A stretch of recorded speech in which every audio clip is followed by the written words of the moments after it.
সংঘর্ষের মাধ্যমে বাংলাদেশ দ্বিতীয়বারের মতো ফ্যাসিবাদ মুক্ত হয়েছিল এবং সেই ফ্যাসিবাদ বিরোধী আন্দোলনে যেসব বীর যোদ্ধারা রক্ত দিয়েছিলেন, যাদের জীবন এবং আত্মত্যাগের মাধ্যমে বাংলাদেশে দ্বিতীয়বার স্বাধীনতা লাভ করেছিল এবং বাংলাদেশের দ্বিতীয় স্বাধীনতার ভিত্তিপ্রস্তর স্থাপিত হয়েছিল, সেই সব বীর যোদ্ধা এবং শহীদদের স্মরণে বাংলাদেশ জাতীয়তাবাদী ছাত্রদল আয়োজিত আজকের এই অনুষ্ঠানে, আজকের এই স্মরণ সভায় সভাপতিত্ব করছেন বাংলাদেশ জাতীয়তাবাদী ছাত্রদল কেন্দ্রীয় সংসদের সংগ্রামী সভাপতি রাকিবুল ইসলাম রাকিব।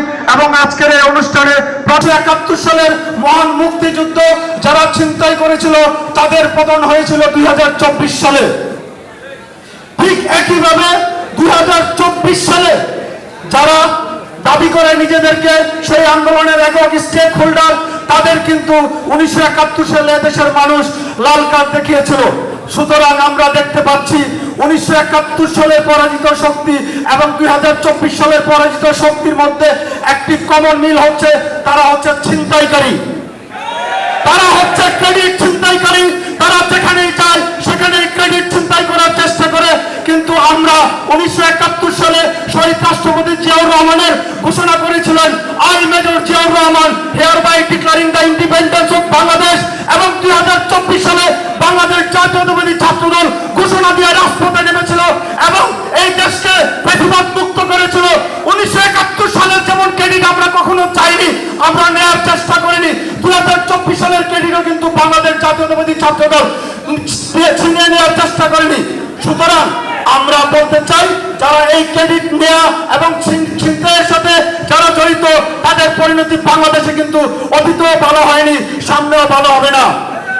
আমাদের নেতা জনাব তারেক রহমান বলেছেন, একটা পরিবারে যদি 4-5 জন মেম্বার থাকে, পরিবারের যে বড় ভাই থাকে তার প্রধান দায়িত্ব হচ্ছে সবাইকে একসাথে আগলে রাখা, সবার কথা মনোযোগ দিয়ে শোনা, সবার কথায় রিয়েক্ট না করা।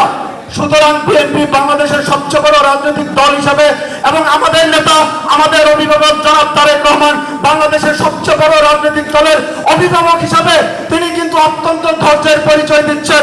কোথাও কোনো বিশৃঙ্খলা হলে আমরা যেন সেখানে উস্কানিতে পা না দেই, তিনি আমাদেরকে সেরকম নির্দেশনা দিচ্ছেন।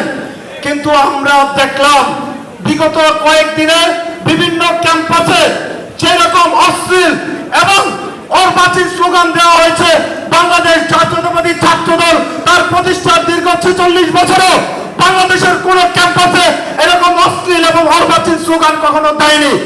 আমরা বলতে চাই, বাংলাদেশ জাতীয়তাবাদী ছাত্রদল যদি আপনাদের মতো করে এইরকম অশ্লীল স্লোগান সমস্ত ক্যাম্পাসে দেয়, তাহলে বাংলাদেশের রাজনৈতিক পরিস্থিতি খারাপ হবে না ভালো হবে?